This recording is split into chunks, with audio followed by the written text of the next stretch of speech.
I got my nails done on Friday and I love the color. I'm obsessed. Like it looks so cute. It's a dark green. It like But matches your skin tone perfectly. oh, yes, I love it. But the girl that did it did something wrong because it started to like bubble and now it's like just pulling Ew. off. Like it's Wait, what? Is it yeah. gel? Yeah. I think She must not have maybe let it yeah. go long enough. Yeah, I think that I didn't put my hands under long enough because she was really quick. And usually when another guy does my nails, he makes me put it under like 2 times Like in a 3 times. row. Yeah. Yeah. Especially at like the end. 3 times. Yeah. Yeah, and she did not have me do that. And now I have to go back and have them fix it. Are you going to say something? I'm just going to ask if they can fix the ones that are like No, messed that's up. great social anxiety practice. I know. I was gonna say that. I'm glad you said it. I like cannot. I'm like, they're so horrible. I'm like, yeah, I love them. And then I walk out crying. Yeah, I'll definitely not make them feel like it was anything of their doing. I'll just be like, oh yeah, some of my things got messed up. Can you just redo them really quick? Hopefully they don't charge you. I don't think they will. I would just tell them like, hey, I think that like we didn't put them underneath long enough, like all of them. Because aren't the other ones gonna start eventually peeling off? Some of them are fine. But you know what's weird? The ones that are fine are like my ring finger and my pinky. So I wonder if like the way my hands were in the thing, like they were closer to, I don't know. Yeah. Who knows? She did those first, so they had like more time to dry. Yeah, maybe. How much I'm do you like pay? so particular. It was $45 for a fill. That's cheap. Yeah. I finally know like what makes a big difference in like how they do them. And my biggest pet peeve, or like my biggest thing that I like, I guess I should say the biggest thing I like that they do, or like not everybody does it, is when they take like a little paintbrush and go around your cuticle to like wipe off any of the like stuff that's too close, because right now my like it's like about to peel off because it got too close to the cuticle, and it's very frustrating. But if they don't do that, I'm like, how can I tell you that I need you to use the paintbrush to go around my I know. cuticle? And like when they don't speak great English, well, like I think they do, but I still, with my social anxiety, I'm afraid that they're not going to understand what I'm asking. Yeah. Or And like think you're being rude. One of my biggest, like something that I'm so afraid of is being misunderstood for some reason and like having to explain myself over again. I hate that. Like when I have to repeat something I said, it's so embarrassing. I hate having to repeat myself. I don't know what that is. Like why is that and it embarrassing? I don't know. It almost like makes it worse too, because you're like, you almost like start a sentence and then you stop it and you keep like restarting it about like what the best way to like re-explain yourself, and you're like, exactly. You're like, wait, if I said it whatever. wrong the first time, then I need to like say it differently, I guess, this time. And then you're like, well, how do I say it? Oh my gosh. Well, speaking of, I know what I did not when I started this, I did not realize that it was going to segue so well into the topic today. Yeah, so today we're going to be talking all about anxiety and our separate individual journeys with anxiety and just social anxiety, all of the things. Okay. Welcome back to So Glad We're Friends. I'm Maggie. I'm Devon. I'm Brittany. And thanks for coming back to listen again. Yeah, and thanks so much. Thanks so much for your reviews and for listening. We hit 1,000 plays today, so it's very exciting. I want to apologize for my mic last week. I'm so annoyed. Oh, I think that's actually what we were going to say. Yeah. And then we realized it wasn't plugged in all the way, and I plugged it in, but my computer still didn't pick up on it, so it just sounded bad the whole time. Yeah. So hopefully that wasn't too annoying for those of you who have already listened. We're trying to learn. I think the quality of the episode made up for the sound. Yeah, that was like the most fun episode too. It was really fun. Good. I think it's important. Like, even just we're so new at this, and it's so hard. Like, when you've been doing something for so long, like even just like Instagram or whatever, your job, like you forget that being new at something and like there's like such a process to it and like figuring it out, and you're like, oh, like this is not exactly how it was supposed to go, and like there's just all sorts of little things that I think we now appreciate it more, because like we're having so much more fun on the podcast now. We're not just like thinking about the volume, or like we can like actually just sit here and enjoy. That's so talking. true. Yeah, and you got to start somewhere. Like when I look back at my old YouTube videos, they are so cringy. Like the audio is horrible. It's just like so boring, not edited well. So I can only imagine how much better our podcast is going to get. I know, but it's so funny like how much like it's just like paralysis, like your anxiety just stops you from doing it. But yes, like everyone says, always just start, because first of all, it's not as bad as you think it is. Like when you're talking about your videos, Devon, I'm like, okay, they weren't like cringy, they weren't bad, like, but they were to you. But that doesn't mean to everybody. It's cool to be able to see the growth, though. Like, yeah, that's also so true. But yeah, you have to start somewhere. Everybody starts somewhere. So we're starting here. Thanks for being with us since so just deal with it. We will get better. We're just gonna put it out there. Yeah. So we all like deal with anxiety, but I think all of our anxiety is like different in ways. So do we want to talk about like kind of like when did you first feel anxiety, or like our anxiety journeys? Life? Yeah. Like were you a kid? Do you remember? I'm trying to remember, like I don't know. Do we know the difference between being nervous and anxious? Like, is that a big I don't know, like an actual, maybe we should look up like the actual definition, but I would say maybe it's just the consistency or the amount of times. Like if you're nervous every single day. I have a clear memory of when I was in 4th grade, I think, and I was going to my first gymnastics competition. And I think I remember this because my mom brought attention to it, but I was sitting in the back of the car and she kept hearing me go, like taking deep breaths. And she's like, are you nervous? And that was like, I feel like once somebody points it out to you as anxiety, that's when it kind of registers in your head as anxiety. Because I feel like I've been anxious my whole life, but I didn't know that's what it was. Yeah, for sure. But I do. That's like a vivid memory I have. You know, like when people like bounce their leg up and down. Yes, I always do that. I always do that. And the same thing, kind of like you, where someone's like, are you nervous? Are you like, okay? Are you like feeling okay? And I'm like, yeah, why? Like, what do you mean? And I never, ever, I think another big thing too, I don't know if you feel like this, like, is more of our age group, Devon, versus like Maggie. Like, we did not talk about therapy or like any sort of mental health growing up, like in elementary school, middle school, even high school. Even mine wasn't, and definitely not until like high school, probably. Yeah, that's why I'm trying to remember. Like, we never used the term anxiety in high school that I can think of. No, I just found the definition difference. Okay. It says anxiety is persistent. The intensity may ebb and flow, but it never completely goes away. So nervousness doesn't prevent you from doing the thing that makes you nervous, but anxiety can prevent you from doing something that you enjoy and make it difficult to focus and go about your day.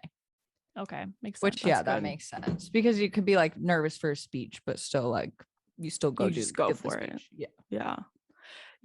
I didn't mean to like diminish anything like that you experienced growing up either, Maggie, but like I feel like I just think it's funny that we're like in different age groups. Yeah, but like 4 years I feel like is a big difference in terms of like what people started talking about in high school versus even like I think 3 years difference. Like there's people that, you know, were after I graduated, then people kind of started having conversations about it. But I felt like I did not want something to be wrong with me. Like that was really big focus. And so having anxiety or like any sort of like mental thing was for me, like labeled as like wrong or something was wrong with you and that you needed help. And I like never wanted to like be the person that needed to like ask for help either. And so the combination of those two, I would like, it wasn't until recently that I really identified like what I was feeling as anxiety. Yeah, I wish that we would have been more educated on that as younger people, just because like once you know what it is, it's so much easier to deal with. Yeah. One of my best friends and I, like both, she I think has more anxiety than I do, but we grew up really close and like talking about everything under the sun. And both of us didn't realize we like had anxiety until older. And we reflect back on it and we're like, oh my God, like we would have had such different upbringings had we like, or like different high school, middle school experiences had we like been able to talk about this.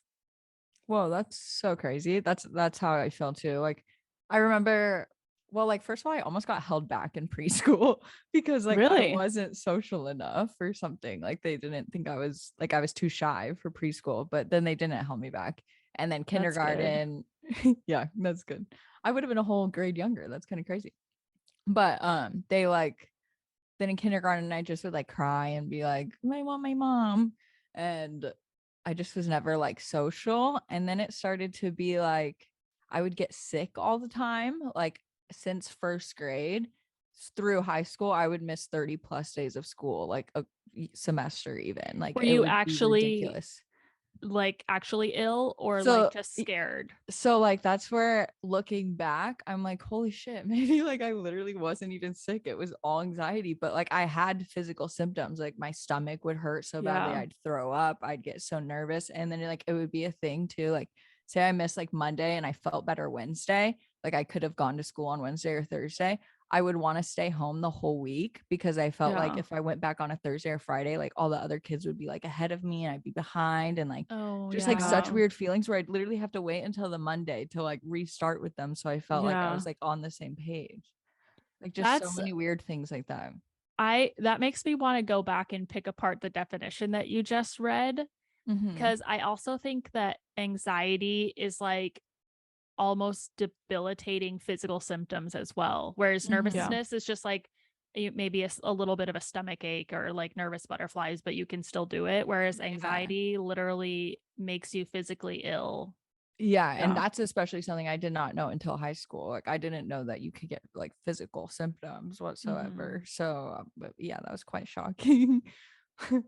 That is crazy. Yeah, but with therapy for me is when my parents got divorced when I was in 7th grade, they like made me go to therapy. And I don't even know how many times I went, honestly. Like it's kind of like a blur. I just remember like not wanting to talk to the therapist whatsoever. Like I really don't think I even told her anything whatsoever of how I was feeling.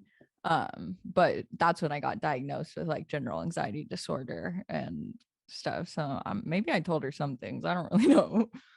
You probably told her like just enough for her to like be able to pinpoint it, I guess. So you've been aware that you suffer with anxiety like when you started high school and middle school. Yeah. Did it help you once you got the diagnosis, or was there like not a lot of support? I think there's really help you. Yeah, there still wasn't, like I still didn't really know about it, and I only went to a therapist for literally just like a few times, so it wasn't like I had continued like knowledge about anxiety. And then my mom also started going to therapy like herself, and she got diagnosed with anxiety, and my grandma has anxiety, and it's just very in my family. So then I started to like learn more about it. How did your grandma know that she has anxiety? I feel like again with like the generational piece of it, that's kind of like, I don't know, like not abnormal, but like very unique. No, you're right. I think it was later in life, like when we were all kind of talking about it and how like depression and anxiety, all that's kind of been passed down. Like all the females in my family on my mom's side all kind of have it. But I don't, that'd be very interesting. I'd want to ask her that. I don't know like fully how she discovered that, or like how earlier in her life, how it affected her. That'd be interesting to know. Depression and anxiety go hand in hand though. And like, depression was more commonly diagnosed, I think, later or earlier on. But yeah. Did you guys have like a like a counselor or something. Like when I was in elementary school, I remember this girl would like once a week we had like a class where she would come in and we did like workbooks kind of about like our feelings and stuff, where we like it was kind of about mental health, but it didn't go in depth at all about anxiety or like this is what anxiety is or anything, but like it was helping you process your feelings and stuff, which was really cool. Was that just for specific kids, or was everybody in your class doing it? Yeah. Yeah, I don't remember having anything like that. The only thing I can remember that we ever had was in 2nd grade. There was like one little lesson where they came in and told us how to use like I feel statements. I didn't learn that till college. And that was like the extent of our like mental health communication. Wow, that is like what every kid should be learning. Like there needs to be more classes like that rather than like recapping US history every freaking year and nobody remembers it anyways. Yeah, like forget algebra too. Yeah. I think that that should be, because there's guidance counselors in every school. So like it should just be implemented as like mental health. We had like counselors that people could go to, but it wasn't school like social workers. But yeah, it was just, and again, I think that was a huge thing for me that I was like, nothing's wrong with me. I don't need to go to that person. You know what I mean? Never. Like, yeah. And that's because the problem kids had to go to the social worker, the counselor, and it was like, and they were really problematic kids. And I remember one kid in particular, like just knowing a little bit about his background, I did not want to be like associate. I was like, I'm so different than this other person. Like I don't need to do. You're like, that's not me. Totally. As far as I know, the counselors at my school were literally only for academic counseling. Oh, like I don't think they were like mental health or anything. As far as I knew, it was like what classes, what electives am I going to take next year to like get into isn't college? That crazy? Like if you did have a mental health counselor and the fact that you didn't even know because there was not, it wasn't like a known resource for you. Yep. Even if it was available. Yeah, I think all the service, like even when they offer it in college and stuff, it's not promoted enough, or it's the same thing of like, well, I'm not the one that needs help, like I shouldn't be using these services or whatever. Like it needs to be still more normalized for just everyone, because therapy is so hard to get. It's very inaccessible. Yeah, it sucks. And I even think what was stopping me for the longest time was just finding somebody that I could vibe with and like actually have a conversation with and feel comfortable with. And luckily Joe's cousin is a therapist, and I was able to ask her for help in finding somebody to work with. And I was like, this is what I'm looking for. And because she like has a background in it, she's able to kind of like find a few different people that she thought I would fit with.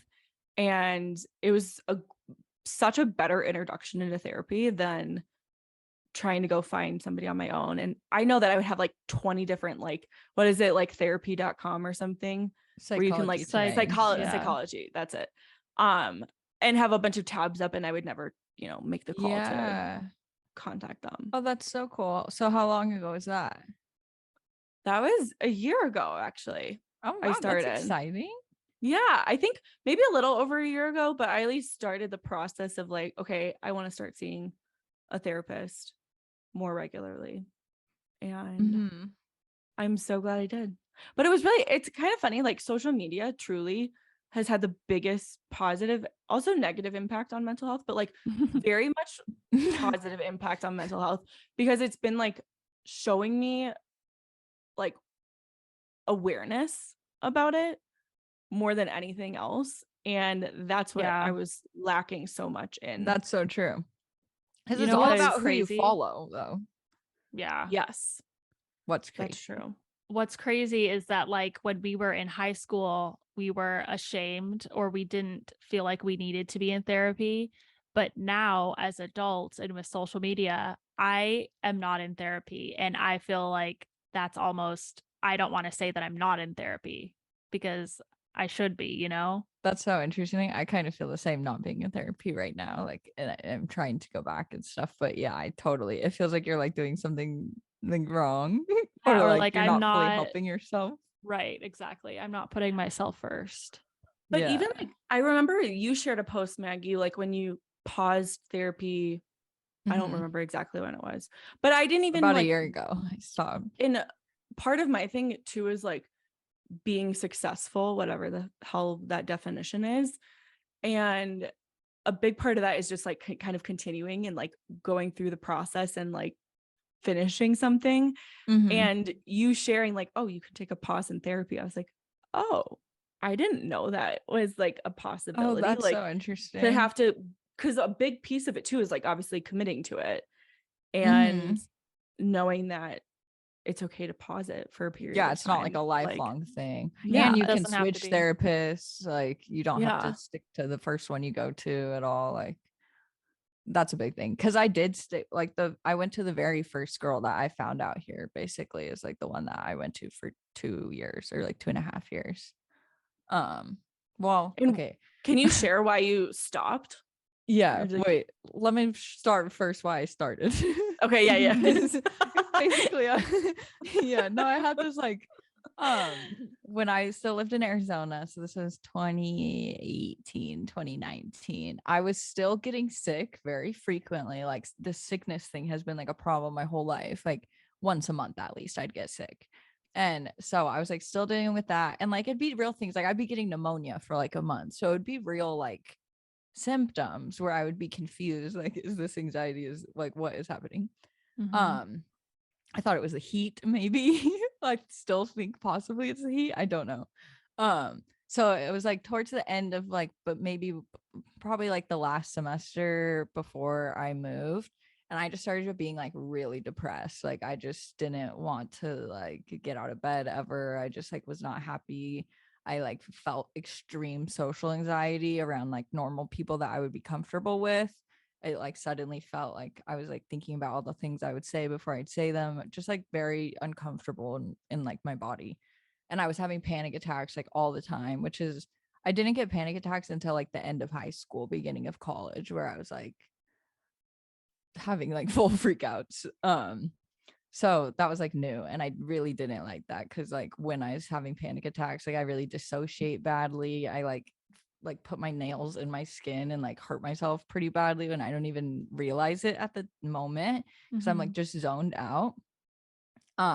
So it was like, but I knew we were moving, so I didn't want to get a therapist in Arizona and then be like, okay, I'm leaving in a few months, even though I probably should have. It was probably just like an excuse in my mind of putting it off. But I was like, okay, once I move, like then I'm gonna figure it out and like get started and do it. So I did that and I searched Psychology Today basically as soon as we moved out here. I found a girl and I really liked her. Like we vibed and stuff. She's like she used to be a pastor, and so she's kind of more Christian based, and I like didn't know as much how I vibed with that. Like I grew up Christian, but I don't know. It just wasn't fully like vibing with all her like reasoning for things. So we went through like my whole history basically of my family. Like we did timelines of like my birth to currently, like really went through everything. And I felt like I worked through so much and like got to like a lot of the like base issues of my anxiety and kind of like what it goes back to always. And I felt like I learned a lot of coping mechanisms at the time. Like I learned more just how to deal with it. And then eventually it was kind of like I was going and not really getting much out of it every week. And I was like, okay, I think I need to like take a pause, maybe find somebody else. So now I feel like it's been like a year since then that I haven't been going. And now I feel like ready to find somebody else. And then maybe even like re-go through my family history and be like, I don't know, just like try to find different things about it or like pinpoint ways that I can like correct things. I don't know. I feel like you would find some different, like going back through it with a second set of eyes or just like a different perspective. Now that you know so much about the process, like you'd probably find some interesting things that might even help you more. Or like with different methods and stuff. Because at the end I was doing EMDR therapy And I just didn't really like that whatsoever. It was very uncomfortable. Why didn't you like it? Just because it was hard? Kind of, yeah. It was like, she'd be like, I don't even know how to explain. Have you ever done EMDR, either of you? I've only heard about it. Terrifying to me. So it was terrifying to me too. But like basically they can either like tap you, or I did it where you have headphones on, and then it like you hold these things and it vibrates in your hands, like it switches back and forth between your right hand and your left hand, your right hand and your left hand, and somehow that, like, I don't know, does brainwave. It does something to your brainwaves. I know, like it's like kind of freaky. So she would like tell me like, okay, imagine yourself in this situation, like when's the first time you felt this way? And so it's weird for my anxiety. A lot of it goes back to when I was like 4. I found my first family dog when she died in our backyard. Like I was the one who found her. And I think like that might be like one of my first memories or something, but that's like all I got. So she would be like, okay, place yourself there, like tell me more how you're feeling. I'd be like, okay, like I'd describe it, but I'm like, that's kind of all I got. That's all my memory there. And like, I don't know, it just is kind of uncomfortable because you really have to sit in like silence in your own discomfort. And I'm very horrible at that. Yeah. I feel like I naturally have like a reel of my life playing in my head. So I almost feel like that would be too overwhelming because I would remember even more than I already do. And I don't know. Are you good at saying out loud? Like sometimes what I struggle with is like, I'll have a thought pop into my mind or something, but I feel uncomfortable telling them or like saying it out loud, even to a therapist. So then like I don't, and then I probably don't get the full help that I could. Yeah, it was definitely a process over time.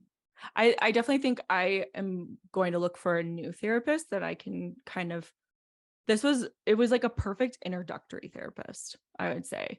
Like I could tell her things. I could kind of get used to crying like with a stranger. Oh, that must be so weird. True. It's so weird. Yeah.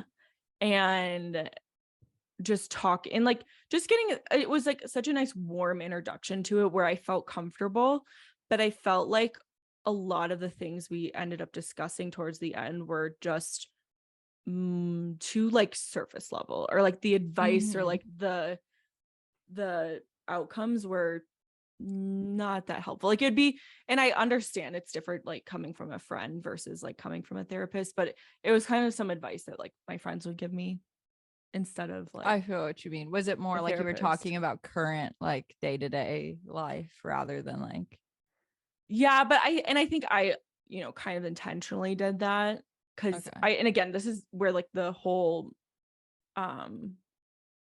introductory to therapy, because I was terrified of going to my past in my childhood. That was a huge reason I never started therapy, because I was like, I loved my childhood. I had a great childhood, and I refused for the longest time to believe like anything that happened in my childhood could impact me today. LOL. I think this is such a common, that's such a common thought that people have. Like, I think you sharing that like will help so many people. So many people feel that way. But you don't want to like hurt your parents, I think, too. Like you don't want, I don't know. Yeah. But there's like, I can hold these two different thoughts and these two different things of like a deep appreciation for my childhood and my parents and everything that they did, while recognizing that, you know, there's things that could have been done differently, or we could, you know, there could have just been things that were done differently and would have resulted in a different outcome. And acknowledging both of those things and holding both of those things, I think takes a lot of practice and time. Again, why I'm really happy I went with like the therapist I did, because I think I was able to practice both of those things while still making progress.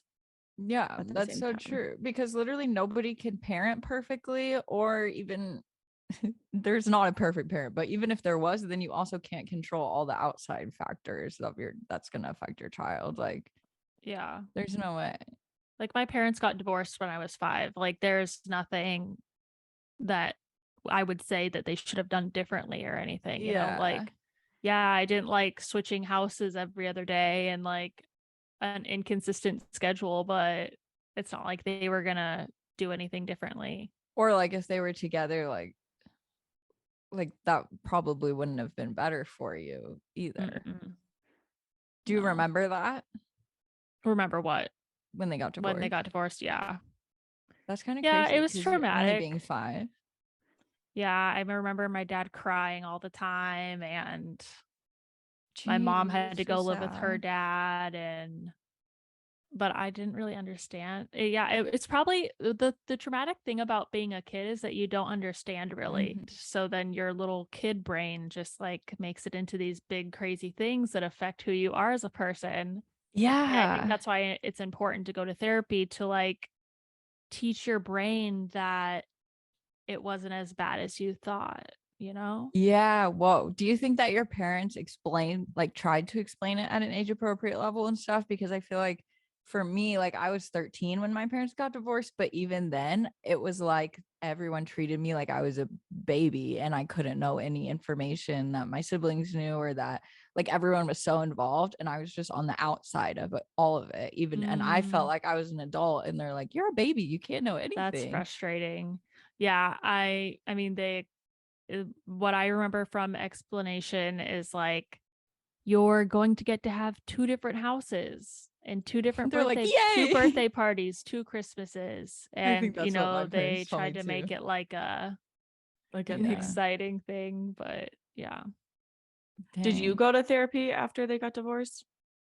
My mom took me to a therapist one time, but I don't remember anything about it. I was like 5, so yeah. Yeah. That's also the thing though, when your parents make you, like I remember being like, okay, literally the therapist can just tell my parents anything I say. Like is directly after this appointment they're gonna talk. Like yeah. what? Why should I tell you anything? Yeah. That part's weird. Yeah. That's definitely, I think it's so important for people to like make the decision to go themselves and to like actually want to, maybe even if you don't really want, quote unquote, like want to, like you at least are making the effort to do it, because you can only, you know, you're the only person who can really like help yourself in those situations. And if there's any sort of like forcefulness with it, I just don't think it like lasts as long, or you don't get as much out of it. So true. So after your first appointment, Britt, did you like feel less nervous, or like how did your first appointment go? So truly, was it in person? No, it was over video, which I really liked. Okay. That's a huge piece of like the puzzle that I think made it a lot easier for me. Okay, that's so interesting. And the other thing too, like I just want to say this, like you can go in person, you can have like video, you can do it like over the phone, like just have like a phone call with somebody. There's like so many different ways I think that you can do therapy now that is way more accessible and like comfortable, because I think again, even video calls for some people are just too much. Yeah, video calls are scarier to me than me too. And then in being in person? Yeah, I'd way rather be in person than be on the phone or on a video call. That's like some other weird anxiety. I know. Like how we have anxiety of phone calls and stuff. I would definitely rather be in a video or like over the phone than in person. I don't know why though. I don't know where that like why phone anxiety and video anxiety. Like I'm like that with FaceTime, phone calls, Zoom. Like I wonder what the difference is. Well, you guys would laugh because my first job out of school was literally phone sales, like calling people to oh my God, sales. That is so you. That is the most you thing I've ever heard. So that beat like any sort of phone anxiety. I mean, I've never really had any phone. I will take that back. I used to like write out my scripts to call my friends' parents, you know, like my friends' houses. I would like write out the script if they can hang out to play. Oh my God. I remember those days. Erica go play. No, I literally would have like a whole script. It's like, hi, this is Brittany, and I wanted to see if Erica could play today. Oh my God, I would do that too, because my friends would always be like, my mom's gonna say no, and I'd be like, you didn't even ask. Let me ask. Yeah, but I think so truly though, I guess I like knew I had anxiety and other things going on, but a huge piece of why I started therapy was to really address like 2 years prior, my parents got divorced, like when I was 25. And so I had never processed it for like 2 years. That is maybe it's time to start processing it. We all have such different experiences. Like, I feel like that's so those are probably like 3 very significant ages of your parents getting divorced, like in completely different ways. You know what's funny? Because my parents got divorced when I was 5 and it was the most normal thing to me. Whenever people would cry about their parents getting divorced at an older age, I would be like, "Wah, get over it. It's just a divorce." Yeah, I was just gonna say, Britt, like I feel like that's almost hardest for you, probably. Yeah, it was really, really hard because I didn't realize like how much of my identity I put in my like family unit. And when my like family unit got broken apart, I was like, who the fuck are we? Yeah, because you probably had like other friends whose parents were divorced and you're like, no, not my family. Like, whoa, that's so crazy. Yeah, so I just shoved that like thought and feelings down for 2 years and I didn't address it. And I was like, okay, that's very interesting. I was just talking to my friend Ashley about that today because we were talking about the difference of like knowing when you're just coping with something well versus shoving down your feelings. And that's like very hard for me to know. Like, am I just ignoring this feeling or am I just like coping? Okay. Well, that was also part like with my current coach. She's like mindset and business coach. And a huge thing that I recognize that I do is I like was not really allowing myself to feel anything. So I would like say, I would say like, okay, I'm upset with this or that. And I would just kind of say that. And then I would rationalize and then be like, basically talk myself of getting over it without having any second to actually feel and process and like, just like sit with the emotion for like a minute. Exactly what my therapist says that I do. Like that the discomfort, like I don't allow discomfort to even happen in my body. Like I'm like, nope. But then like the thing that's so annoying is that it just keeps coming up over and over and over again until you deal with it. And so I've gotten way better. I still ignore a lot of stuff, but like I've gotten way better at acknowledging it, processing it, journaling about it, talking about it, and then figuring out the next step after. Ugh, who has time for that? I know. There is so much. Like that's another thing too with therapy is like you get homework and stuff. So it is such a commitment of like, oh fuck, I gotta journal about this, or like they want me to read this book or watch this video or like whatever. And you're like, okay, I don't really have time. Yeah. But that's what I think. Want to be happy. Yeah. But even that, like, it's so hard to have that as a like a full goal because I think that it's like that's up here versus like your baseline is like normal. It is learning that like happiness isn't like you can't have happiness necessarily without having downs also. Being a business owner and this is kind of cringy, but an entertainer, which we are, it's like you want to be on your A game, best mood, best energy 24/7. And when I'm not, I get so mad at myself. Like I have a hard time allowing myself to feel bad or be anxious or depressed or whatever because I just want to be happy all the time. Yeah. Do you think, Devon, do you think that like bigger creators sharing, like Elise Meyer sharing like her experience with it, like anxiety, depression, like and her mental health, like helps you feel more like okay with having those moments, or do you still have a lot of pressure? I'm okay with having them. Like I accept that I have them. The thing is, I just don't have time for them. Like I don't want to deal with them because I need to keep going. I need to keep creating. And I want to keep being happy. Yeah. So like I'm not ashamed of it or anything. You just don't like it's nice to relate to people and stuff, but but it doesn't help the fact that you like have trouble creating content during those times, or like you can't show up the same way. I guess it's nice when I hear from my favorite creators, like I had to take a week off because I just didn't feel good or whatever they didn't feel or felt. Like that's good to know, because from the outside looking in, it seems like everybody's always on their A game. And so I need to start accepting that like we're not always at the top of our mood and energy like level. It seems like for them, when they're saying that they're not doing well and stuff, they're still putting out great content and still doing it. So you're like, yeah, gotcha. or they've That's already how made I feel it about too. you. That's really how I feel about you. Like, you're still able to do it while you're not doing too hot. Last week I was about to start my period, so I was just like had no energy, and my freaking follower count started going down again on TikTok because I wasn't posting 3 times a day every day on TikTok. That's so interesting. Yeah, so that's when it gets discouraging.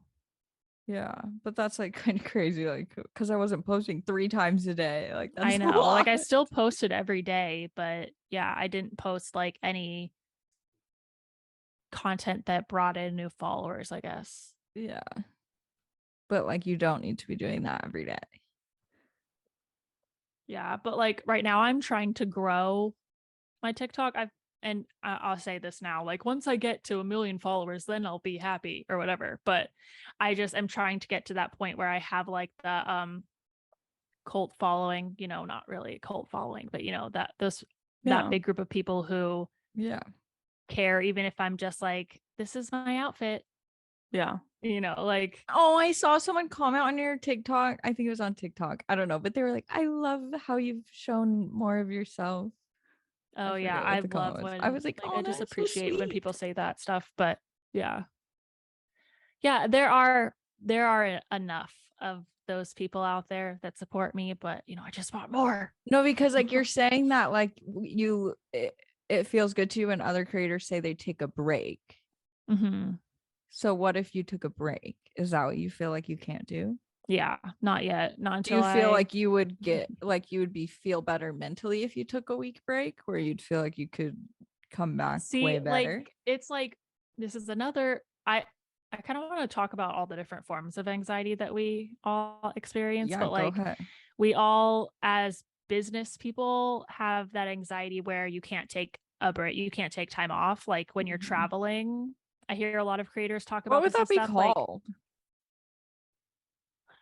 I don't know. Like, it's just like your productivity kind of. I don't know what that is. I definitely have it. But yeah, you want to take a break, but it doesn't feel as good as you would think because you're just anxious about getting back to work or like getting the stuff done that you need to get done or whatever. Mm-hmm. Yeah. I mean, I think that like Maggie, I think that you like kind of started a trend in some ways where I see a lot of people doing this now of like, you take the weekend off and then you do like a weekend recap. And so it's just like standard. I love watching your weekend recaps too. And like people, I'm sure like maybe at first you saw a dip in engagement, but like over time, people probably no. But like maybe like views or something initially. But then like I'm sure your views on Monday skyrocket because my views are always high on Monday. And honestly, like I've done the weekend thing like for a long time now. Like it's been over a year probably, right? Yeah, probably like even 2 years I've done that. Like I used to do posts instead of like a weekend recap in my stories. I would do a post of it. But I've never really posted on weekends, and I felt a huge thing of like posts do better on the weekends, or like like I need to be posting something on Saturday or Sunday or something. But like I kind of just like let go of that in my brain, and it's been like freaking life changing because I just have so much more energy during the week to like make the content, and then it does well. Like it's I don't think there's actually a thing of like I'm missing out on the weekends necessarily. Yeah. Or you could be like me and post like 10 times in a month. But the thing that like I feel like for me, and this is like something I really had to work at, is like I'm still going to grow. I'm still going to make money. I'm still going to have an impact whether I post or don't post. And like I still like over the last month, I still grew like over 1,000 followers on Working Dog Mama, like without that's great posting like because you're still working, you're just not posting. That's the thing, you're still growing your business, you're still doing other things. Like it's not like you're just doing nothing. So and I guess I've like just practiced like for myself, like acknowledging different seasons of life and knowing that like now that I'm full-time, I have the capacity to like do more. But like for the last 2 months, 3 months, it's been so hard to like be super consistent and do my job and everything else. Yeah. I'm trying to get it in my brain that breaks are productive. Yeah, they are. But I do be loving your weekend content, not gonna lie. I know. I love your Sunday videos and like when you clean or anything. Oh yeah.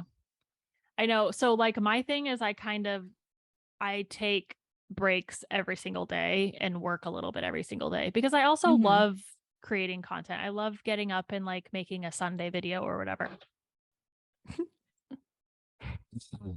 It's your ring light. My ring light just fell. My ring light just said, "No, girl, you need to take a day off." But could you make the content but not post it? Like, what is the taking your energy out? Because like for me, I feel like it's the actual being on social media and the scrolling and the going to post, trying to interact with people and everything. It's not like I'll still film or take pictures or edit or whatever. That's like fun for me. I just think it's that I don't have the same energy level every day from any given day, you know, and then on the days where I don't have the same energy I had 2 days ago, I get mad. But well, that's also a thing, like you don't need to do just weekends, like you because you don't I have could take schedule. any day off. Yeah. But that's something I struggle with, is like it feels like it's a Tuesday, like I gotta be working. I can't. I take know. a Tuesday and then off. like everybody else in your is life working. Yeah. And then you feel like a lazy piece of shit. And you're like, guess I don't have a real job. Yeah. It's horrible. It's rough. But like we know our value doesn't come from that. Yeah.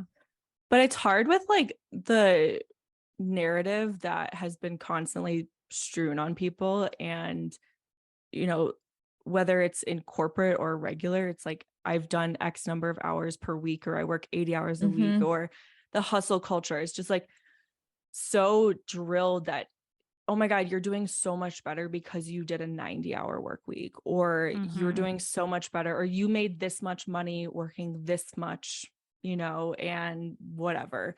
And it's something that I think is so perpetuated like throughout what we do. And it's hard to escape it because it's everywhere, no matter like what industry you're in. Yeah. That's so true. And people are like trying to get better at it, like, and companies are trying to move more forward into like mental health and balance, but it's still at the core, I think it's so forced that it's like ingrained into our self-conscious and our self-esteem. Yeah. But I've also been someone, I don't want to say just I've never wanted to work hard, but like I've kind of always seen of like my entire life, I'm like, damn, like I've never thought work was the point of life, kind of. I think I've always been really good about that, of like that's why I've always wanted to have my own business and stuff, because I always wanted my work to be fun and like life to be fun, because maybe that's because I'm depressed a lot. Like I want to find whatever happiness like I can in any way, but I never like I'm not like I need to make $1 million and I need to hustle. Like I'm not that at all. Like I just want to be happy and make enough money to survive. I was that way until I started wanting to be a freaking social media superstar, you know? Like I wasn't like a workaholic or anything, but now that I'm doing what I love to do, I don't know, my self-esteem has gotten really mixed up in it. Yeah. So sorry, Brico. I was gonna say, I've like always wanted to work really hard. Like I used to carry around like a briefcase at the airport, like my dad, because I wanted to just be like him and I wanted to be older. That is so cute. And I was just ready to like be in corporate America and make a lot of money and like climb the ladder. And I thought it was really the only way to make a lot of money. And now I'm like, there's a different way to find fulfillment in life and do what I love and have an impact and make a lot of money all at the same time. And it's like so freeing because I was under this like demise. Like I even wrote in my journal this past week about last year, a year ago, quitting my job was not even in the picture. It was not even a concept. It was not, and I didn't even allow myself to go there. Moving to Denver. That's so crazy. Not even a possibility because I had to work and I was going to keep doing this job and I was going to keep, you know, climbing the ladder, whatever. I remember you saying that, like, even when you were growing your business at the same time, you just were always like, well, I'm still going to be doing this always. Yeah. Like, that's so crazy. It was not even Do you think therapy helped with this at all? Yes. I think there's so many different factors. And I had a conversation with my friend almost a year ago in August. Maybe it was actually a little bit sooner, or a little bit farther away. But we had a conversation and he's somebody I really admire. He's like one of my best guy friends. And he went into he like was an engineer. He went into finance. He like makes a ton of money, like really smart. And so I always really valued his opinion about like what I was doing, how much money I was making, everything. And like, I don't know why. I guess he's like an older brother or like my brother, twin brother. I don't know. We're the same age. He's like my brother, my twin brother, whatever. But I've always really valued his opinion. So like what he thought mattered in terms, especially with like how much money I was making or like what type of job I had. And he was like, you know, you would be really good at X, Y, and Z. Or like he started talking about like other things besides just climbing the ladder and making more money. And I was like, for the first time, somebody that I knew was like, it's okay if you don't continue on the same path and you're still going to like live a good life and you're still going to have fun and everything else. So I don't know. That helped. It's all about like the people that come into your life and open up your eyes to new things. Yeah. Yeah. It was truly like a chain that was like lifted. Like, oh, you're allowed to like see something differently now. Wow. But it still took more time after the conversation for me to like get and my then head you just quit your job. and then I just quit a day later. And you said, peace out. Oh, I so wish. That's okay. I needed this year. I needed like a full year to like get behind it and like actually do it. I definitely could not be that person that was like, oh, I'm just gonna quit tomorrow. Bye. Because you know, like you hear those stories of people doing that. I could never. Yeah, me either. I would. You talked like a month or two ago, Britt, about how you were dealing with a lot of anxiety. Was that over quitting your job? Yeah. You guys, I'm gonna get so emotional. Oh, it's okay. I need You don't also have to if you don't want to. Britt just took a shot of tequila. Probably make me cry more. I think like a big piece of like, I guess this is like ingrained in just like who I am as a person of like, I always want to do like 100% or like 110% and just like do everything to the fullest. And by like, or like 2 months ago at least, or like 3 months ago, like I wasn't able to give like 100% to either thing anymore because I had like grown my business so much and I had like grown like my responsibilities, even just like with Rosie and Britt. Yeah. And I wasn't able to give 100% to either thing. So there was like so much like guilt tied to both things that I was like, there was just constant anxiety of like what I was not doing and like how I was not like living up to either expectations. And then that's only work. Like then you have your other aspects of life and it feels like you can't attend to all of it. And it was just like all over the place. And like there was one day actually that I like told you guys, I was like, I like can't stop crying. Like I just debilitating anxiety. And that was like one of the ways like where Maggie suggested like just drinking like ice cold water. And so like whenever I'm feeling like super, super anxious, like water, journaling, and a walk are like my remedies for like a big thing. That's awesome that you have that. You discovered that though. Yeah. But that's like, I think a big thing is like, I knew that both of you guys deal with anxiety. So I felt comfortable being like, hey, how do I do this? Like, what do I do? Help me, please. Help. I can't stop. Yeah, because when you're feeling it, like a panic attack or like really panicky like that, where you feel it feels like it's never going to end. Like you feel like you're just stuck in it, and you're like, whoa, holy, like how do I stop feeling this way right now? And it feels impossible. But yeah, cold water, that's definitely a tip. Your vagus nerve, like putting anything on your vagus nerve, big help, guys. That was really big. Good to know. But yeah, I think that was like a huge piece of it. And it was just like constantly building. And I never like the other, and of course, like if we're talking about like different types of anxiety that we experience, like that paralyzing anxiety is horrible because like you actually can't do anything. And while I was in the midst of like and the reason I was like feeling that anxiety was because I wasn't doing enough and like giving 100%. So then I was like having paralyzed anxiety about anxiety, and then I couldn't do anything. Exactly. Anxiety makes you feel exactly what you're afraid of feeling. For you're not doing enough, it's going to make you feel like you can't do anything.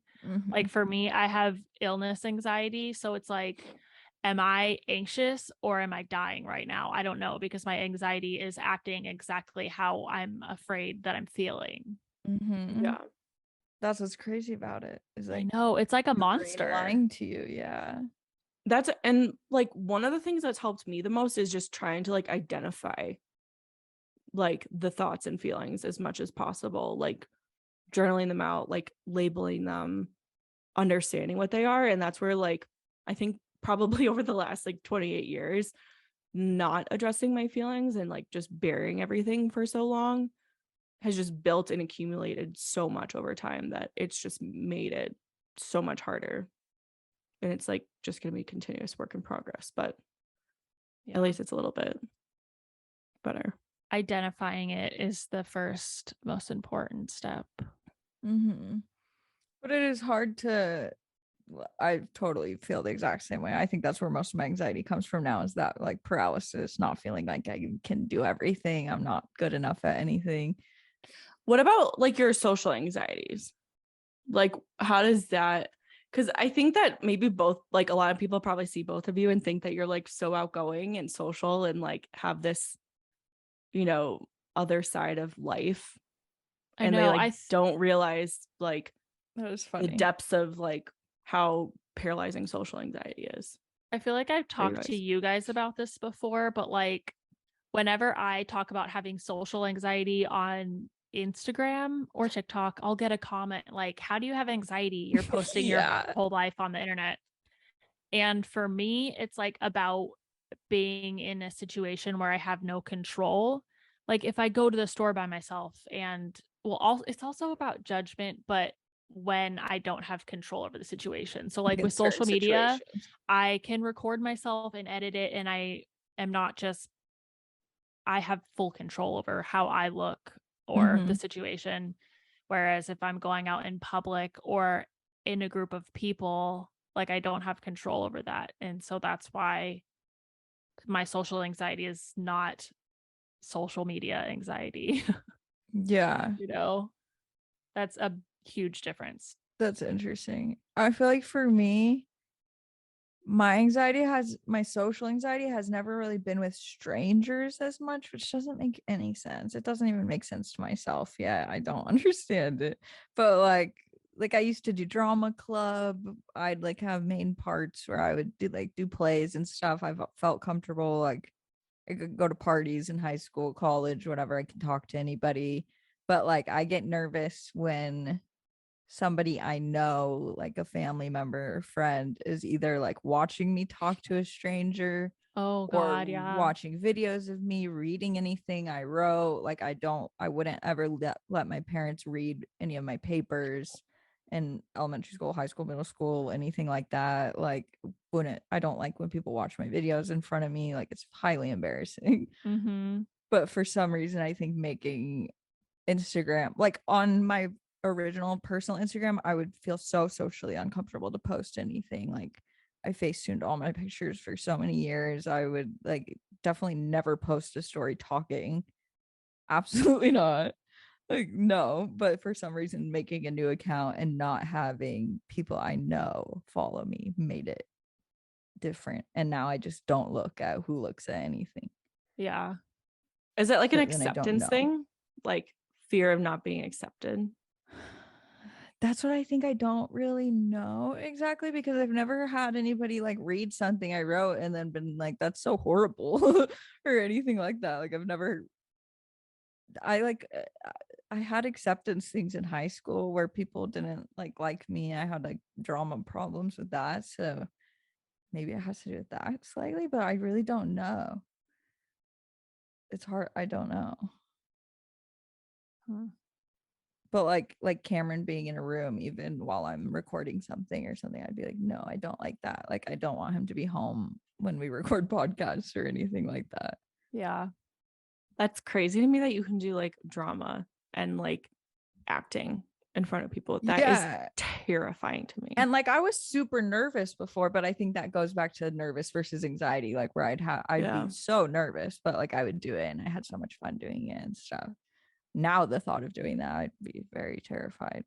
I think my worst anxiety that I deal with, that is like the debilitating anxiety, is like my medical or illness anxiety or hypochondria. Yeah. And I think I've always had a little bit of hypochondria, but when it was actually a year before I even had a stroke, ironically, I woke up in the middle of the night choking. Like I had a cold and I think I started choking on mucus or like saliva or something. And I woke up literally gasping for air. Like I couldn't breathe for a few seconds. And it was like so scary. And I stupidly Googled why I would wake up unable to breathe. And I read stuff about having a heart condition. Oh my gosh. So I just started spiraling from there, thinking that I had something wrong with my heart and that I was going to have a heart attack. And anxiety can so easily feel like a heart attack that oh my God, it was so bad. And it was so bad. Like I was so anxious every single day that the acid buildup in my stomach was so bad. I had really bad acid reflux. And so my stomach hurt every single day. I would wake up in the morning and my stomach was hurting. Like it just felt hard and like I felt nauseous every single day. And it made me so ill for like 3 months until I finally got a prescription for like Prilosec so that the acid would stop building up in my stomach. And I got on Prozac, and then finally like it started getting better and I started realizing that it was anxiety. And once I knew it was anxiety, I could be like, okay, I can make this feeling go away. I'm not going to have a heart attack. But like, so did you go to the doctor to talk about that and then they put you on the medicine? Yeah. So is that kind of when you found out like at the doctor that you're having anxiety about it? I knew it was probably anxiety, but the anxiety in my brain told me, but it could be a heart attack and you could wake up in the middle of the night with having a heart attack and then die, you know, like that. These were my irrational thoughts that were going on in my head. And so like now my most often like really bad anxiety that I get will be if my heart does something weird, like if my heart flutters or something. I was having this issue last week, actually. My heart fluttered, like it felt weird in my chest and I had to cough and it just felt like it wasn't beating regularly to me. And so like my brain will just start spiraling. Like I'm paying attention to every single feeling that is happening in my body. And then it just gets harder to breathe. You know, you start having an anxiety attack and I have to be like, this is just anxiety. I think this is just anxiety. I'm fine. Like, yeah, but that's so scary and it makes sense why you feel that way. Like when you had that experience that it's going to happen again. Yeah. Did the doctor tell you like certain things to like look out for where you can kind of in your brain distinguish if it actually was something with your heart or anxiety? The doctor just said that she thought it was probably anxiety. And I was going to go have a endoscopy. Yeah, to look at my stomach, but I chickened out because I was afraid to be put on like sedated or whatever. But luckily the medicine started working and everything. And then a year later I had a stroke, and now I'm better at coping with my anxiety now. But now there's even more triggers. Like if my hand starts going numb because I was laying weird or whatever, I'll start panicking that I'm having a stroke, because when I had a stroke, I got like pins and needles in my hands and feet. That's so scary. That's so scary. Especially because getting like pins and needles can happen so easily. Like just like I'll just be laying weird, like with yeah, my arm weird or something, and it'll start tingling, and I'll like instantly get that feeling of panic, and then like reel it back in, because I've gotten better at reeling myself back in. But like, what do you do to reel yourself back in? I just breathe and tell myself that it's just anxiety. And I usually, like, the best thing I can do is distract myself, because then I know if I'm not thinking about it anymore, either then the feeling's gonna subside or it's not. Yeah. So like I'll get on TikTok and scroll and like distract myself, or, you know, talk to somebody. Like I just have to distract myself, really. Yeah. That would be so scary. Yeah. Especially because it's not like you like haven't experienced anything. Like you've experienced two really big things that obviously impact you a lot. Yeah, like it gives you like, you're like, your brain has evidence now. It's like, right, I know. It could be serious. I know. Ugh, it sucks.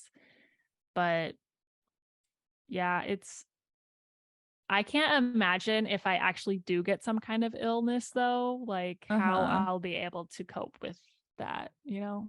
Yeah. Well, let's hope not. Knock on wood. Damn it. Finley, it was me. Smart move. Finley, you're so silly. That was me. But like, it's crazy how physically ill anxiety can make you feel, whether it is illness anxiety or not. Like the fact that you were always sick. Oh, when I was going through that anxiety phase before I got on medication, I literally stayed home from work one day because I had absolutely no energy. I could barely walk down the stairs. And it was all from this stress and anxiety that I was having. That's like that's what makes it so crazy, is you feel the physicalness. Yeah. It's like, is this anxiety or is it not? Yeah. I don't know. My health and death anxiety is all about other people. It's not myself, besides driving, because I have really bad driving anxiety right now on freeways. And I guess that would have to do with myself dying. But it's also like if I'm driving the dogs, then I'm like, oh, I'm going to kill the dogs. Yeah. Or like, then the dogs are going to not have a mother. Like but it's more about other people that I would get worried about. Interesting. Yeah. Like that anxiety brain where, like if my mom or sister doesn't reply to me soon enough, you start just like spiraling, thinking that they died or I like something. look up car accidents like in the area. I'm like, I look at the car, like if I see a car accident on their streets, I like look at what car it was, like, and text them immediately. Like, just very freaked out about that stuff. But my therapist, I think that's what I got help with a lot, was like, because it's the same as you said, like not having control of a situation. Like anybody can die in your life at any point, and like I don't have control over that whatsoever.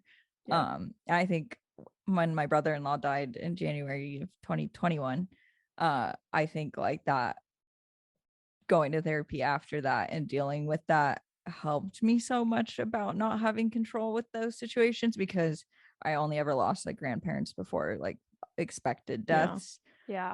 So having a death out of control of me like kind of just made me think of death like differently. And not that I would like be fine if anybody died, obviously it would be horrible, but like now I know like I can live through it, I guess, like, and it will be okay. I was gonna say like the entire pandemic, I feel like there was so much of that. Oh my God, like I think just like constant health anxiety of what, that's true, you know, getting it. And just because I think a lot of people probably battled, like, and myself included, like, oh, I'm gonna be fine if I get it. And like there's been so many people that recover, and then you hear a story about someone not recovering from it, and you're like, fuck, okay, maybe I'm not okay. I need to like stay in my house and not do anything. And then that's when I got COVID, I think the thing that made me so sick was my anxiety, because I got it pretty early on, and I got it July 2020, and I was so terrified of it. I thought I was going to wake up in the middle of the night unable to breathe. So like, yeah. So Devon, do you think that like I feel like medication for me, because I was thinking about the timeline, and I started Lexapro, I guess, right before we moved. So lining up with everything, like it definitely really helped me for sure, like being on medication and like with panic attacks and just like not feeling the extreme downs. But then I think I also wasn't feeling extreme ups too on Lexapro. Like I stopped like I'm a big crier all the time. Like I watch a happy video of like a dog being found and stuff, and I like bawl my eyes out. I started right before we moved, and it helped me a lot to not be like feel as depressed all the time. And then I switched to Wellbutrin, I guess maybe like a year ago, or maybe a little bit over that, because I thought I had ADD, and then I talked to my therapist about that and stuff too. And my doctor said that Wellbutrin could like help with both things at once. So I wanted to try that. And then now I kind of want to get off of it because I feel like it's not really doing much for either. But I also, it could be, I don't really know. So I'm possibly going to do that or look into it. But I'm very pro medicine. I think people should. Yeah. Obviously, there's other natural things are great, and you should try natural things and stuff. But like, if you are debilitated and can't function, it can be a very great thing. Yeah, I think my Prozac helped me a lot when I was debilitated by my anxiety. I stopped taking it 2 Decembers ago. Okay. And I haven't really noticed a difference. Like back then, it definitely helped me level out and not get as crazy and not like have things spiral as quickly. But then I stopped noticing it really doing anything for me. I didn't have like that bad of anxiety anymore. Like I wasn't having anxiety attacks. So I just stopped. I feel like it gave me the like ability to then go find a therapist, to start exercising, to like do other things that helped me. Like I was unable to get to those like first steps. Yeah. Did you both take it every single day or just when you had anxiety attacks? It's a everyday thing for those ones. And it takes like 6 weeks to start going in your body. So it's a hard thing because like when you're testing out different medications, you have to do it for like so many weeks, and then you're like, do I need a higher dose? Do I need to try a different medication? Do I need a lower dose? Sometimes they make you feel sick. Yeah. Like mine made me so nauseous. That's like that's the other part that like really makes me, I talked to my doctor about this, really makes me want to try and just continue to work on coping mechanisms and therapy first. Like this is very, very personal. Like I want to do that first versus trying to be on medication. But the times where like I can't get it, I can't shake it, and it's like an in the when you're like thing, when your like heart is like beating super super fast and you just like can't get out of it, that's when I wish I had something. But you need like propranolol. I asked my doctor for that. That's what I told my doctor. I wanted like a in the moment one instead. And like, maybe I can, wean off these and do like use it when I'm in need. Like if that only happens every 3 months or something, then it's like not something I need to be taking every day, I guess. But yeah, that's a good idea. What do they say? Did they say no? Well, no, my real one is on maternity leave. So I had to talk to this other girl, and she was like not helpful. And she wanted me to just up my dose of Wellbutrin. And I was like, no, that's not why I'm here, girly. That's dumb. So that does not sound taking my current one. Yeah. I've been that would just like make you more like, it would make you more numb and wanting.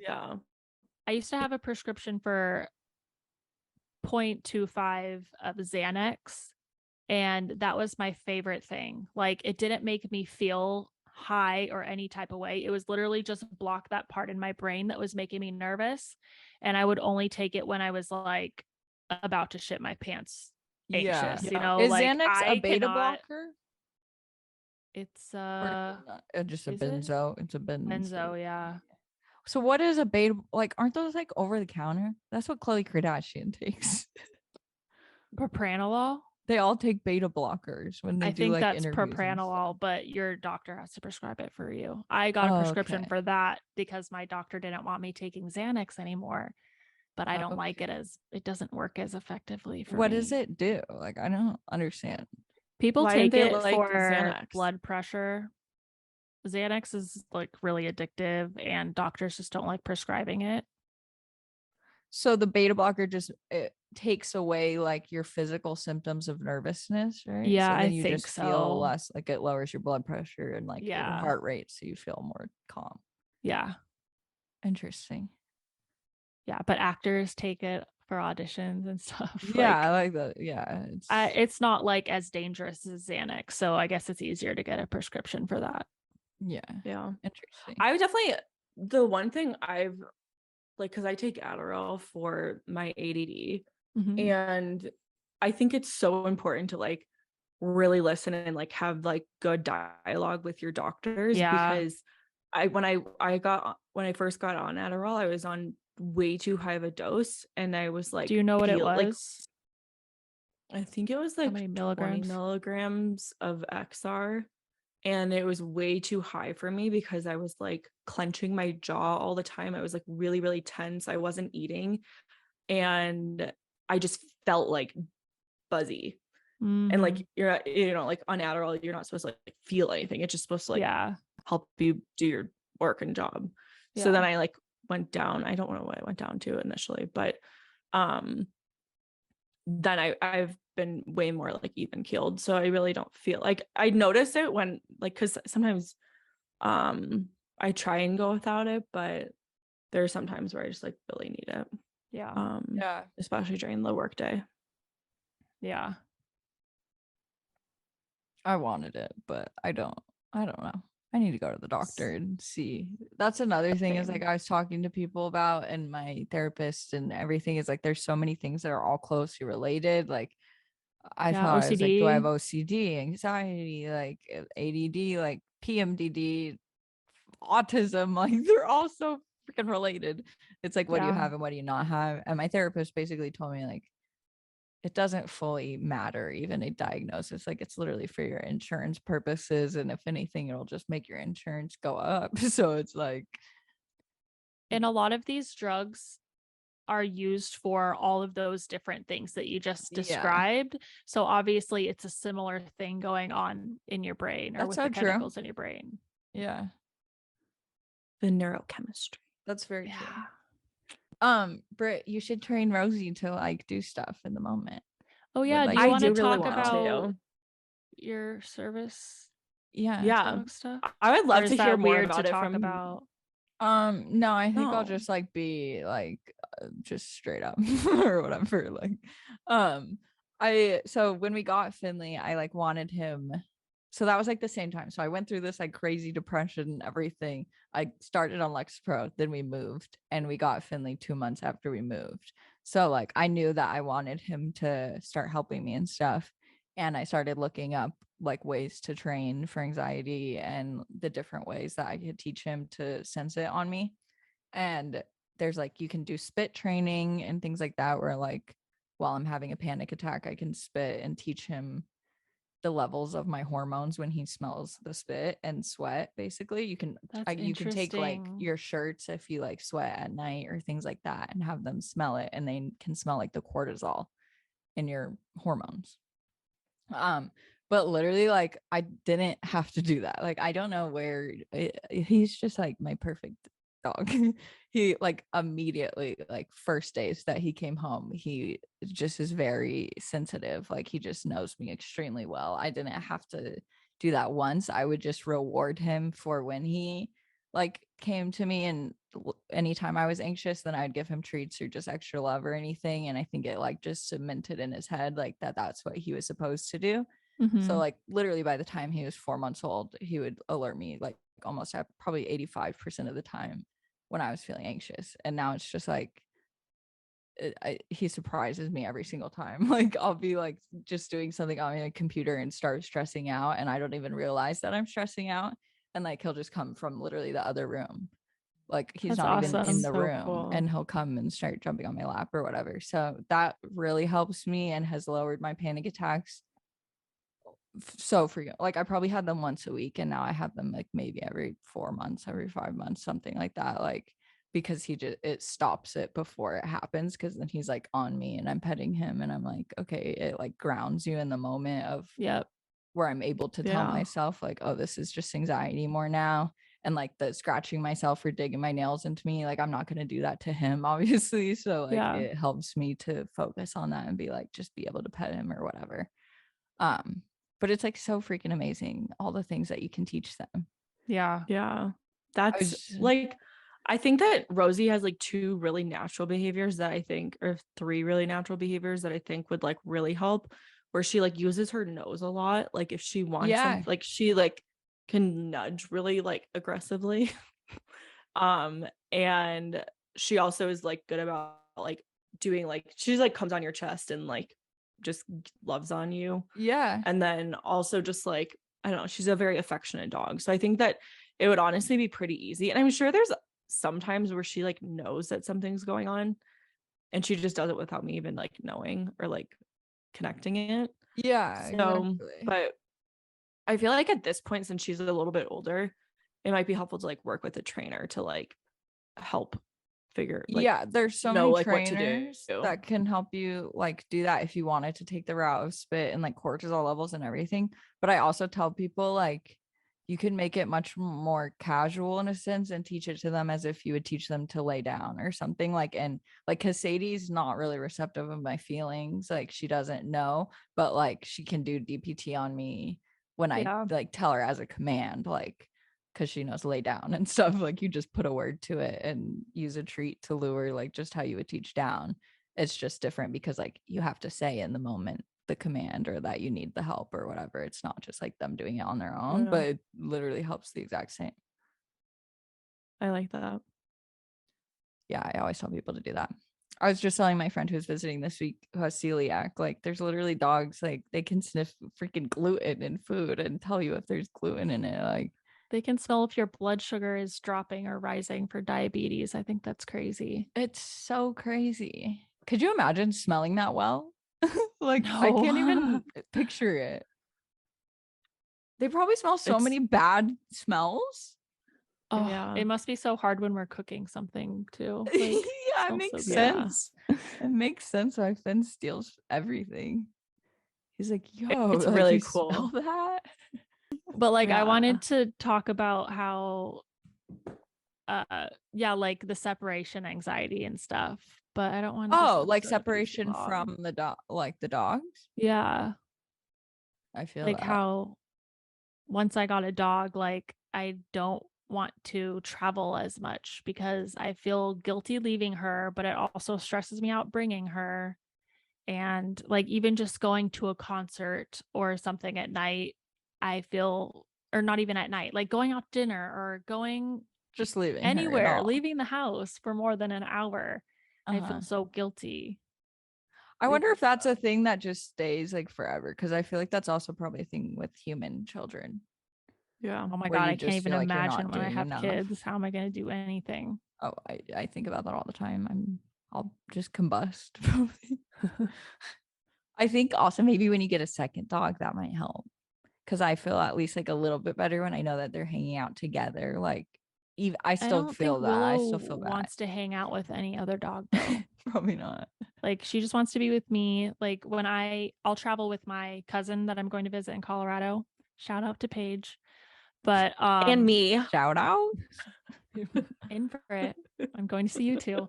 But when I bring Willow whenever I go and stay with my cousin, and my cousin has a dog too, and so I'm more anxious about them being together when I leave, because I'm like, what if they get into a fight? What if Willow gets mad about something? And also she still cries just as much when I leave her, even though Rora's there with her. Like she doesn't care. Do you crate her? No, but I want to start, and that's why I want a Fable Pets crate, because it's cute. It will look cute in my house, and I think that will help my anxiety a lot, because I Rosie get anxious. Gets the worst anxiety when like we shut the door and we leave and she's not in her crate.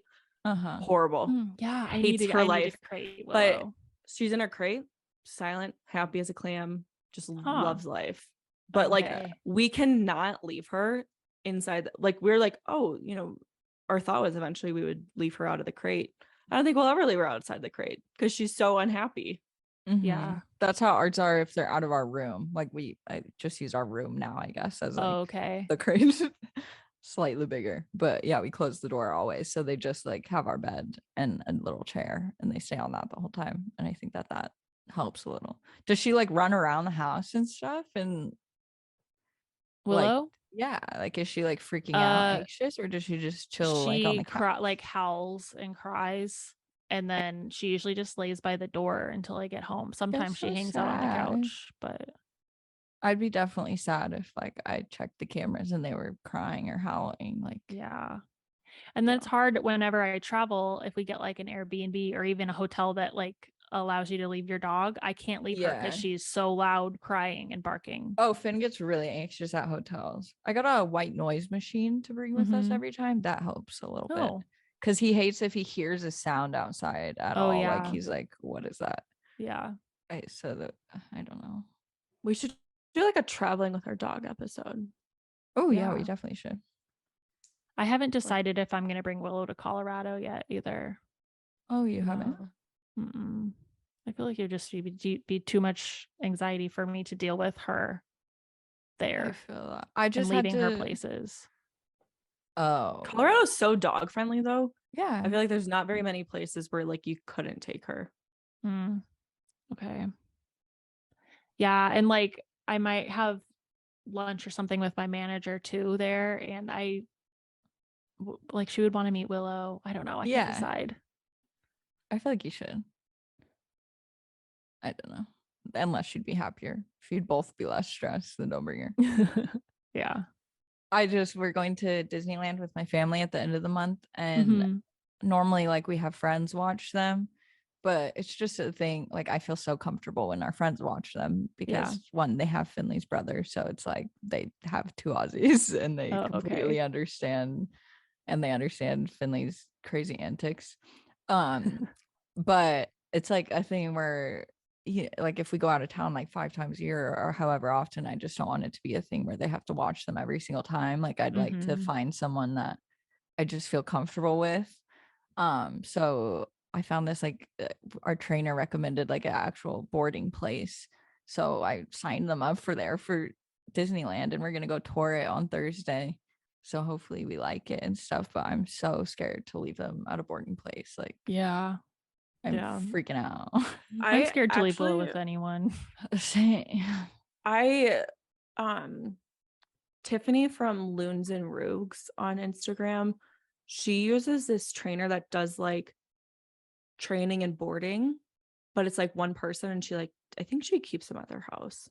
I still have to ask the questions, but when she shared that, I was like, hell yeah, I'm all in, because I hate the idea of like all the dogs running around together and like playing, and Rosie doesn't like every single dog, and or if someone's watching them at their house, then I worry, are you gonna leave the house? Like if they go on a walk, they're gonna get hit by a car, you're gonna let go of the leash on accident. Are you gonna leave grapes out? Shit. Oh my yes. Like the poisonous food, like oh my god, every single detail. So that's why a boarding place maybe makes me feel a little bit better, because then I'm like, at least they would stay there, and like but I don't know, I'm very stressed about it. I could go down a rabbit hole of like stories, but I'm really excited to like meet both these people that she uses. And I think definitely like having training involved, it shows one that they know it's dogs. It's like the structure, I guess. I have to look up the name. I think it's like called structured boarding or something like that.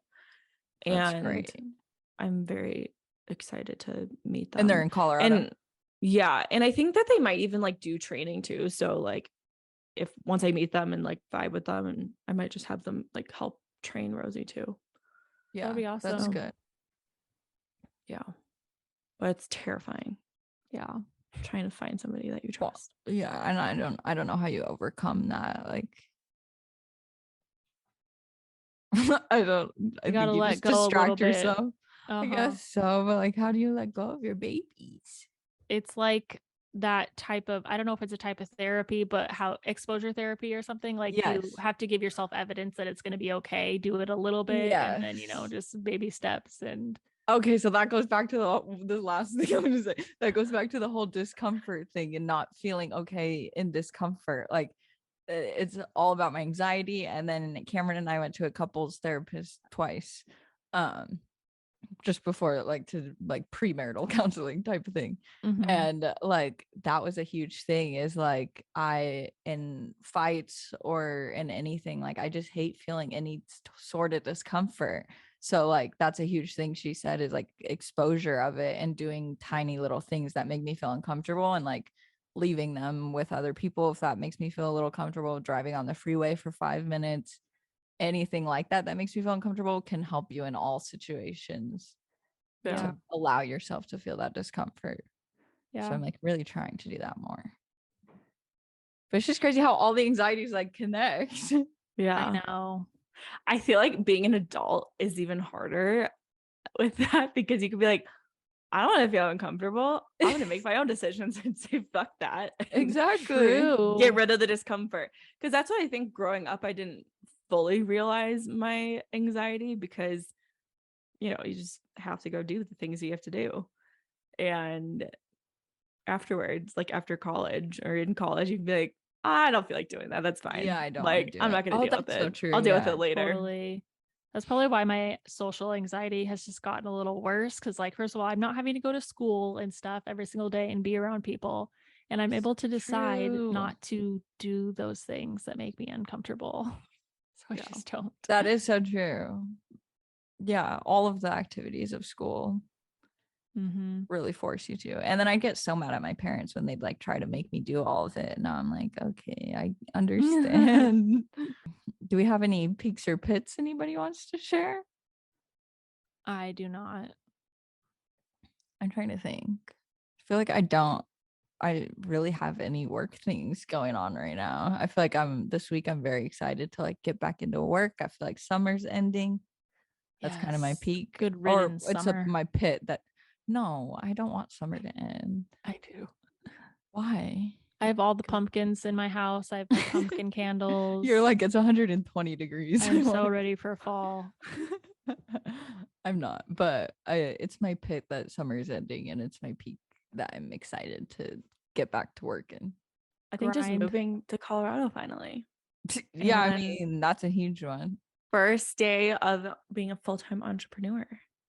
That's very exciting. How do you feel? How has it been? Routines are going and all that, like your routine. This morning was good. Again, this is like a very good thing. Maybe this is a good thing for other people to try too. Journaling is like one of those things where it's like sometimes uncomfortable to like address my feelings and my emotions. So I just like sat down outside with the little fountain in the back and had my morning coffee and journaled. Wow, so nice. Yeah. And it was funny. The biggest thing, I like journaled actually a lot about this morning, about what productivity means, and like it does not mean fulfillment. And really, because like the first thing I got up this morning, I was like, oh, I have all of these things to do. I had like this whole like running list, and I was like, I'm not going to look at my phone. I'm not going to think about doing these things. I'm just going to journal and like write out my feelings and like what I'm thinking about. And so I feel like that was a really good thing for me to just like get out there as like first day on the job. Like, that's amazing. My like level of productivity is not going to mean like shit about me.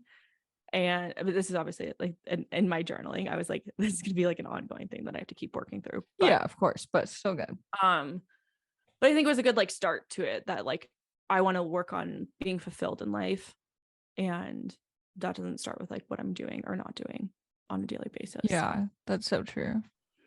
I'm so curious. To-do list.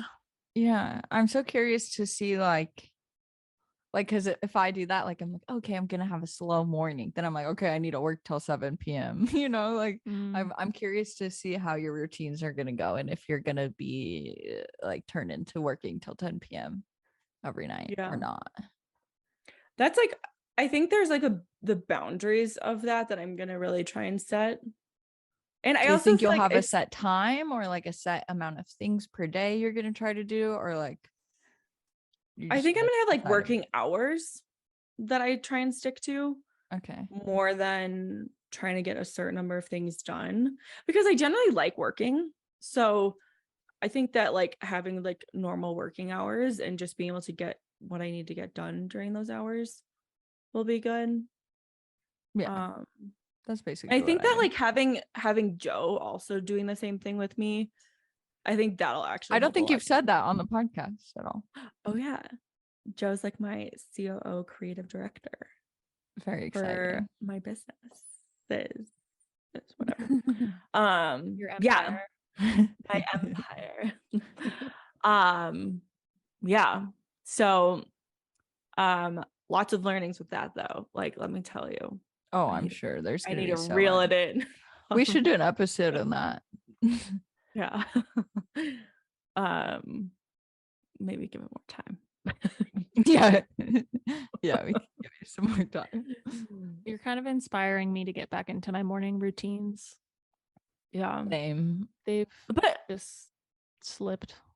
I think the biggest thing is that like I obviously see, you see all of people's morning routines all the time online. Yeah. And I like couldn't get behind it until I like made a decision to figure out like what worked for me personally, and like not trying to like do like there's so many things that I tried to do because of I saw other people you're doing like them. I gotta work out, I gotta journal, I gotta read for 30 minutes, I gotta make a matcha. I try it on for like size, and if I like it I keep it, and if I don't like it I'm like fuck that. My thing is like I'm most productive in the mornings, I think. So when I try to do those like long freaking morning routines, then it's like 11:30 and then I'm like, okay, I'm done for like I don't feel productive at all now. So I've realized that I need to like start working probably like 7:30 a.m. or 8, but then like I take a break at like 10:30 and then I go do a walk, workout, whatever those things are. Yeah. I like that. I definitely like working in the morning too. So that's why I think sometimes like my initial reaction is to get up and go and start doing something. But again, I think I mentioned this. I spent the last 6 years getting up at like between 5 and 6 in the morning, jumping out of bed, taking Adderall, drinking like espresso, and going to work and being on like you can doing my job in the hospital. And I think like having that automatic like jolt to my system and like starting my nervous system that way every day really messed me up. And so like I'm trying to rewind and rewire that to be it turns on your start flight slow or fight immediately in the morning for like 6 years, just fight or flight first thing in the morning, like that's crazy. So I love a slow morning. Slow, just ease into it and then allow myself to get a little bit like excited. Negotiating just a little bit. That's nice. But that's my peak. I don't really have that's it. My shower's done, if anyone's wondering. I want to see that. So cute. I'll post it on Instagram. I saw like, did you take a bath? Little it's too hot. Kosas thing. Yeah. I thought that was really cute. I was like, I want one of those in my shower. Yeah, I actually saw someone doing a ledge, like a full ledge of that instead of like a little box, and I was like, that's a game changer. I kind of want to I think I'm gonna get those little acrylic shelves and hang them in my shower to put my skincare in. I like that. Cute. Yeah, it's gonna be like my backdrop for skincare stuff. Oh my god, that's gonna be adorable. I cannot wait to show you guys my skincare shelf. I can't wait to see. It's beautiful. I mean, my whole bathroom's a disaster. You better do a video. My skincare. Are you gonna post like a house tour? I haven't decided. I'm like very sketched out by like full house tours because I'm like, I don't need anybody to see my layout, but I feel that. I did a house tour, but I did like each individual like room kind of, so I feel like it didn't show the full layout, but props did. That's smart. Why? Because people can figure out where you live if they know the layout of your house. I guess so. Or they know like they can figure out your how to bedroom's right there, and then they know where the back door is and all that shit. I don't know. But I'm definitely gonna do like room by room stuff, like as I'm tackling different rooms, or maybe I'll do like a vision, like okay, here's what I'm thinking for this, get people's opinions. I'm very excited to see all of that. I'm so excited for like the renovation process. So fun. Is there like a lot of renovation that you guys are gonna be doing? Yeah, there's like a lot, but there's not a lot. It's mostly like facelifts for most of the rooms. But are you gonna try to do it slowly, like one room at a time type of thing, or like knock it all out? I would love to just knock it out, but I know. I'm also trying to like rein it in, and like I've done stuff before where I just kind of like do it and I just buy it all, and then like, okay, this time I want to budget for it, I want to plan it, have a process for it. And my dad does a lot of renovations, and so his biggest advice on two things I've done are like, don't like stress over how long it takes for like a single project to get done. And he's like, it's a marathon, not a sprint. It's a marathon, not a sprint. I was like, okay, I will prepare for that, mentally prepare for that, and if it's done like sooner than anticipated, great. But I think my most exciting thing that we're gonna do is the kitchen. Ooh, and fun. So exciting. Really, really excited about that. I feel like your backyard already looks great, right? You don't really have to do. Yeah, I'm like very happy with it. We got some furniture for the backyard, so I'm excited to like get that set up. It's very exciting. Yeah, I'm excited about everything. Yeah, Devon, I was just looking at your shower, like just it being freshly clean, you know, like it's just brand new. I don't want like it to I be hate dirty cleaning now. a bathroom. Oh like my I God, hate yes. cleaning the shower, and just the fact that yours has like never been touched, I was like, yeah, like no shampoo residue, purple shampoo. Oh my shampoo. God, I know. I hate that. It's so hard to get off. It really is. I hate cleaning bathrooms. It's my least favorite. I think I really want to like hire a cleaner at least once a month to start. Oh my God. Or every for the other bathrooms. Week. Yeah. Yeah, I want like a deep cleaner. Have you ever gotten a cleaner for like your whole house? I haven't. My family used to, like when I was growing up. It's like I had to for my when I sold my condo, and the biggest thing that I realized, like if you're cleaning by yourself, you're kind of doing like room by room or like all the bathrooms or the kitchen or something. It makes such a difference to have your whole house squeaky clean on the same day, and you're like, oh my God, like I don't want to touch anything. That's why I feel like I want someone like once a month or something to do like the deep cleaning, and then like I could do like the upkeep. Yeah, I was having mine come every other week, and it kind of, because they were doing the upkeep so well, it kind of felt like they weren't doing anything. Because it was always clean. But then I stopped having them come, and then it like just you're like, oh so shit, bad they were again. doing a lot. Like, oh crap. Yeah. Could you do like someone again? Could you do like every other week, and then like, so like month 1 you do every other week, and then month 2 you just do once a month, and then like month 3 you do every other week? Do you know what I'm saying? I would love to do like every 3 weeks, like not once a month. That's probably like, smarter. Yeah, I feel like that would be more, because every other week it's like, okay, I could have done that, but yeah. That was some intense scheduling. Really complex schedule when Devon just it's so much easier. Well, thank you for like helping me sort that out for myself. No problem. Somebody. I like to overcomplicate things sometimes. That's why we love you. That's why I'm so glad we're friends. We always wrap it up perfectly. Beautiful. I don't know if that really made any sense, but you're welcome. It worked well enough. Okay, thank you guys so much for listening. Please leave us a review, rate us, subscribe on YouTube to our YouTube channel, please. We would love if you subscribed, like our videos. yeah, leave us a review and rate us wherever you listen. Apple, Spotify, Google, wherever. We love you. Follow See you us next Tuesday. Oh yeah. Oh, I forgot. I want to listen to that part.